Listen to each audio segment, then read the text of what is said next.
Good morning, class. How are you doing today? Can I get a thumbs up in the middle, thumbs down? Okay, great to see so many thumbs up. All right, so today we're going to continue with our analysis of the policies that led to the Plessy versus Ferguson case and the subsequent separate but equal policy that affected African Americans at the time. And we are going to start with a quick review of our homework, which was to read an article about the slaughterhouse cases. So I will send you to your breakout rooms with a partner to think, pair, share what happened in these cases. You will have 2 minutes to work with a partner and summarize what you learned in the article. When we meet back as a class, I will need a partner to chat me each group's answers. Are you ready?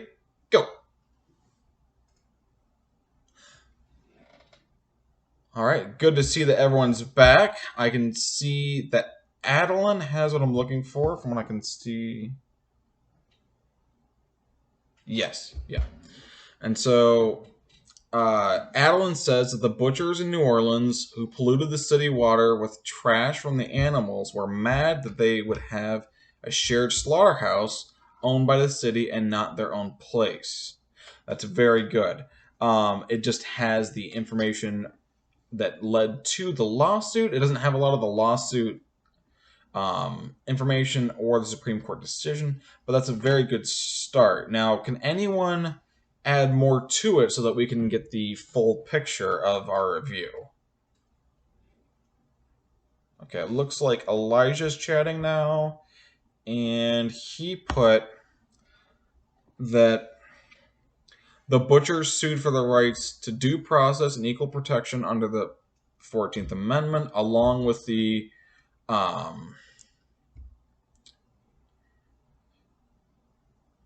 privileges and immunities clause. So those three parts were used in it, and that is right. And then he puts that the Supreme Court says due process and equal protection was to keep former slaves free, and that the privileges and immunities clause only counted at the government level, but not at the state level. And that is true. So between the two answers, we definitely have a full picture, and that's great.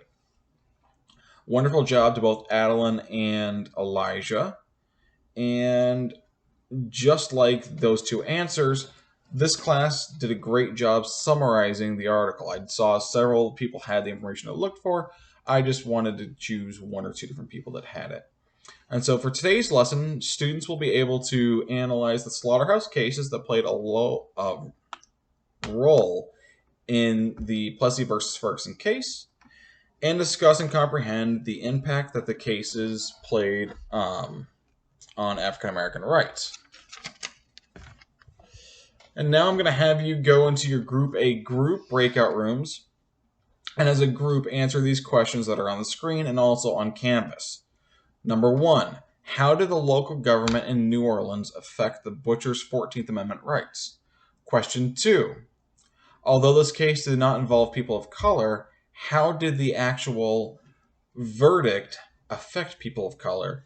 And then number 3, how did this verdict in this case help develop the separate but equal decision that was made in Plessy versus Ferguson? Again, we've gone over the Plessy versus Ferguson a little bit, but not a lot. But all of these policies we're going over right now are going to show how we ended up with that decision and how it affected people from the 1890s on.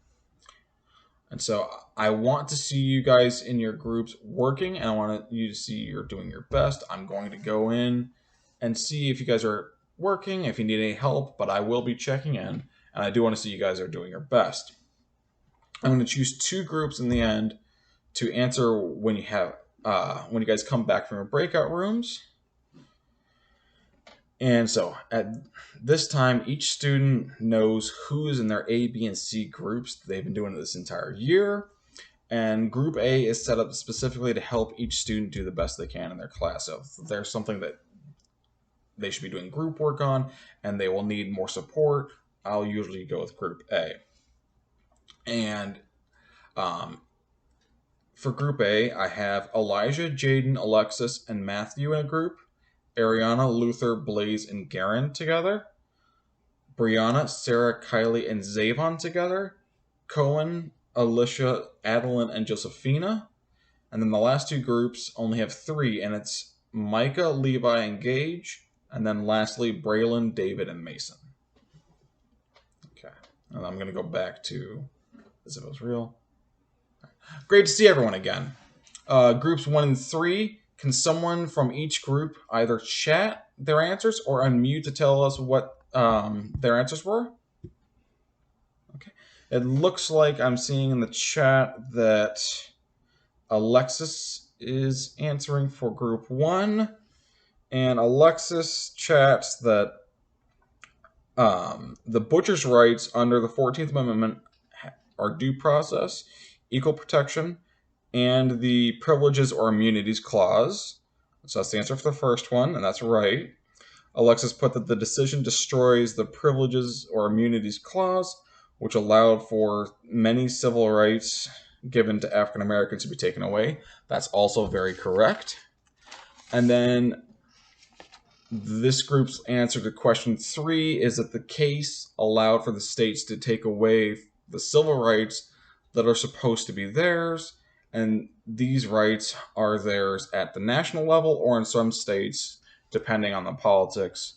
And that is great work. Great job, Group 1. All right, and I'm going to try and see what Group 3 put. Okay, from Group 3, does anyone want to unmute or chat? Okay, it looks like Garen's chatting. Okay. Okay. So for questions 2 and 3, Garen has basically the same thing that Group 1 had. For the first question, though, Garen put that they were not able to use their slaughterhouses anymore, and that having to pay to use the slaughterhouse and follow the city rules on inspections were the reason that the butchers had their rights infringed on, and also the reason for the lawsuit. And while that's true, remember, that's not the 14th Amendment reasons. Those are the specific reasons that actually infringed, and they use the 14th Amendment to try and get their ability to use their slaughterhouses back. But Group 1 and 3, great job overall. And really give yourselves a pat in the back, Alexis and Garen, for chatting. That's really helpful, and I'm glad you guys did that. Great work. And so the last thing today is there's an exit ticket on your Canvas page. If you have any questions or tech issues, please let me know before or during the actual exit ticket, and we can get that fixed. You'll have 5 minutes to finish this exit ticket. And if I don't see you afterwards, have a great day, and I'll see you next time. Okay. And then also, if students do need more time to finish the exit ticket, that would already be set up beforehand, and they would definitely have more time. I usually try and go for at least twice the amount of time that I would put originally for each student if need be, and that would finish the lesson.